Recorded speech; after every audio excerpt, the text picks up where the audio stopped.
মহাভারতের যুদ্ধে তখন কৌরব এবং পাণ্ডব তারা চাইছেন যে সমস্ত রাজাদেরকে নিজেদের দলে নিতে। তো সেখানে উডুপির রাজার বিশেষ একটা ভূমিকা রয়েছে।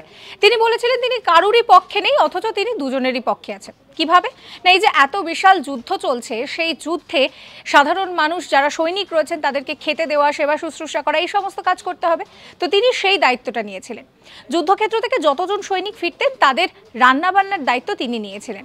কিন্তু দেখা গেল যে তার না রান্না বেশি হচ্ছে না কম হচ্ছে। কেন? তো তিনি বলছেন যে কৃষ্ণকে তিনি বাদাম খেতে দিতেন।